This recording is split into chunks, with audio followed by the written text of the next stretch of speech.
You could call this a self-portrait, but the question is it art? And what would you pay for it? Don't answer that. Yes, a picture's worth 1,000 words, but for mixed media artist Jacki Bruniquel, adding 1,000 words to her pictures is what makes her art art. Inspired by the energy of Africa, KwaZulu-Natal artist Jacki Bruniquel is on a mission to capture the African landscapes that form such an integral part of her province. It's her contribution to preserving them for future generations. Jacki, I've never met up with an artist in the sugarcane fields before. Do you often use your surrounding landscape in your artwork? I do. You know, I was born and bred in Natal, and I sort of have a passion for our beautiful landscapes and spaces. I grew up on the beach and playing in the sugarcane fields. And with urban development, these spaces are changing so rapidly. So I'm using photography to kind of capture the beauty, and this forms the basis for mixed media work, which I start at a later stage. Having backpacked the world, funding her travels as a painter, photographer, nanny and caregiver in London, Jacki's varied life experience colours her choice of subject, while her diverse art apprenticeships qualify her as a mixed media artist. I always start off with a very strong conceptual basis for each body of work I do, and that generally starts with a photo shoot.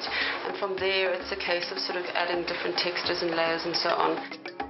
The latest of her prolific exhibitions, Hole in the Wall, documents her travels through the rural scenes, characters and landscapes of the Transkei. Her works are less distinct images and more like human thought processes.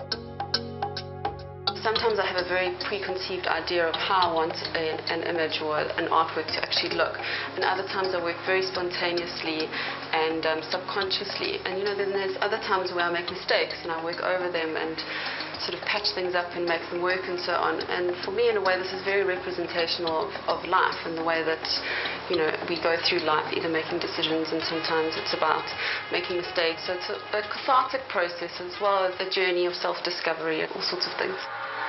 To unlock and share the vision Jacki has in her head, we invited her to the Art Space in Durban as host of our latest top-billing artist workshop in proud association with SABC3. Taking favourite or family photographs as a starting point, these were blown up and printed directly onto canvas. Then, with a spray bottle, the transformation began in earnest. I was a bit scared to use the spritzer at first to dirty my clean canvas, but I think it's aged me a bit. I like it. The literal purpose of the paint in building an image is almost secondary to the impression each additional layer leaves. We're going to look at colour in the sense of whether it comes forward or it recedes, so cool colours or warm colours. But we can also have it as an emotional aspect in the sense that colour does create a feeling or an atmosphere. You soon find that the sanctity of sticking to either photography, watercolours, oils, charcoal or pastels is far less fun than the potential of filtering that original image through all these different media. My way of using them is to almost imagine like it's an old photograph and we're actually colouring the photograph. You know, those old photographs that we see that Gran has and so on. The highly tactile nature of something like pastels invites the novice artist to get in touch with their work and to know it's okay to explore.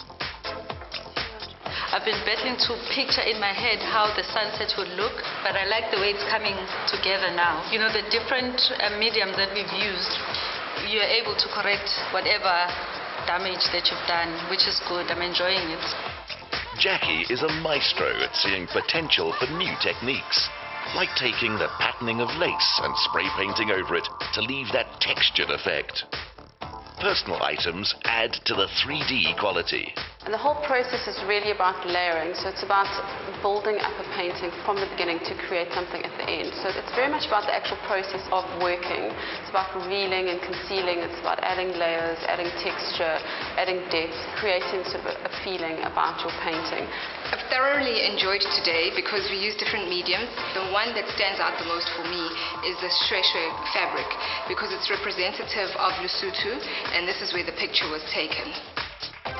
I think it actually turned out very well. I'm now inspired to continue doing this, and it's such a nice medium to learn that no matter what you can do, from photography, whatever, you can add on anything, which actually leads to a stunning painting, to a stunning piece of artwork, which means something for yourself. At the end of the day, these are memories and moments of special things. My children, bits and pieces of my past, all amalgamated in one little spot to keep forever and treasure for future generations too. I don't think I made too much of a muddle of this mixed media. My mom's going to love it. A virtually composed image can't compare with creating every layer of your visual story with your own hands. Details of our next SABC3 art workshop in your Top Billing magazine.